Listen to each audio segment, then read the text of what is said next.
Hi అండి. అందరికీ నమస్తే. Welcome to my channel. నేనైతే మీకు ఈరోజు మొక్కజొన్న గారెలు ఎలా చేయాలో చేసి చూపించేస్తాననమాట. మీ అందరికీ తెలుసు. కానీ ఎవరైనా నాలాగా తెలియని కొత్తవారు ఉంటే తెలుసుకుంటారని ఈ వీడియో అయితే చేసేసాను.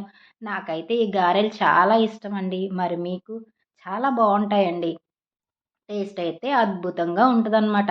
హెల్త్‌కి కూడా మంచిది. చూడండి, ఒక కప్పు మొక్కజొన్న గింజలకి పావు కప్పు మాత్రమేనండి బెల్లం వేసుకోండి. ఎందుకంటే ఆల్రెడీ స్వీట్ కార్న్‌లో చాలా స్వీట్ ఉంటది కాబట్టి ఎక్కువ స్వీట్ అనేది పట్టదు. ఇలా చక్కగా బరగ్గా అంటే మరీ మెత్తగా పట్టకండి. మూడొంతులు పిండి నలిగిపోతే చాలండి. కొంచెం చిన్న చిన్నగా అక్కడక్కడ చిన్న చిన్న తొక్కలు తొక్కల్లాగా ఉంటే చాలా బావుంటదనమాట టేస్ట్‌కి. మరి మెత్తగా పట్టేస్తే అస్సలు బాగోదు. సో, పిండి పట్టేటప్పుడు చూసుకోండి. అలానే పిండి మొత్తం పట్టేసిన తర్వాత అందులో తగినంత బియ్యపు పిండయితే కలిపేసేయండి. మనకి బూరె చక్కగా ప్రిపేర్ చేయడానికి వచ్చే విధంగా పిండిని కలిపేసేయండి. కలిపేసి మధ్యలో కొద్దిగంత యాలకుల పొడి గూడా కలపండి. యాలకుల పొడి కలపడం వల్ల స్వీటు మంచి టేస్ట్ అనేది వస్తదనమాట. సో, ఈ రకంగా పిండినైతే కలిపేసుకోండి. కలిపేసిన తర్వాత స్టవ్ మీద ఆయిల్ పెట్టి హైలో పెట్టుకొని బాగా ఆయిల్‌నైతే కాలనివ్వండి. ఆయిల్ కాలిన తర్వాత ఈలోపు మళ్ళీ 1, 2 సార్లు చక్కగా పిండినైతే బాగా మిక్స్ చేసుకోండి. బాగా మిక్స్ చేసుకోవడం వల్ల బియ్యం పిండి, మొక్కజొన్న పిండి మొత్తం మిక్స్ అవుతాయన్నమాట. మిక్స్ అయిన తర్వాత స్టవ్‌ని సిమ్‌లో పెట్టేసి చక్కగా చిన్న చిన్నగా ఇలాగా బూరెల్లాగా అయితే తయారు చేసేసి ఆ ఆయిల్‌లో వేసేయండి. అవి చక్కగా గోల్డ్ కలర్ వచ్చే వరకు బాగా వేపించండి. నా వీడియోలు గాని నచ్చితే ఒక లైక్ చేయండి, సబ్స్క్రైబ్ చేయండి, ఫాలో చేయండి, సపోర్ట్ చేయండి. థ్యాంక్ యూ అండి. ప్రజెంటు జరుగుతున్న విషయాలన్నీ చూస్తుంటే భయమేస్తుంది కదండీ! ఈ సోషల్ మీడియా వచ్చిన తర్వాత నిజంగా జనాలు చాలా పాడైపోతున్నారండి. మంచి తీసుకోవడం కంటే సొసైటీలో చెడే ఎక్కువ తీసుకుంటున్నారు.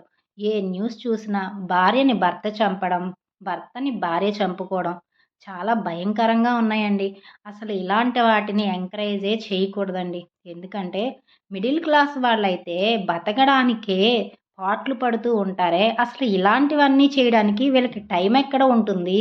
అసలు వీళ్ళకి ఇలాంటి ఆలోచనలు ఎలా వస్తున్నాయి? జనాలు మారాలండి. నిజంగా చెప్తున్నాను. మంచిగా బతికినంత కాలం సంతోషంగా బతకాలండి.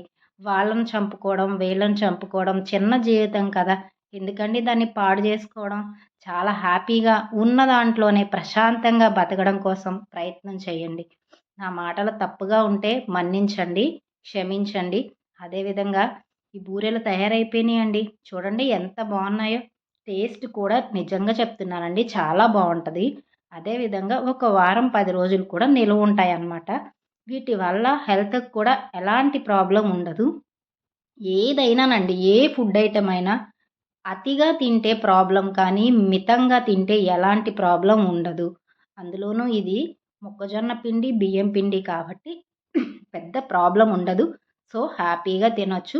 పిల్లలకి పెట్టవచ్చు. మన ఇంటికి ఎవరైనా గెస్ట్‌లు వచ్చినా కూడా వీటిని స్నాక్స్‌లాగా కూడా పెట్టొచ్చు. అందరికీ పిండి వంటలు చేయడం రాదు కాబట్టి చిన్న చిన్నవి ఇలాంటివి ఈజీగా ఎవరైనా ప్రిపేర్ చేసుకోవచ్చండి.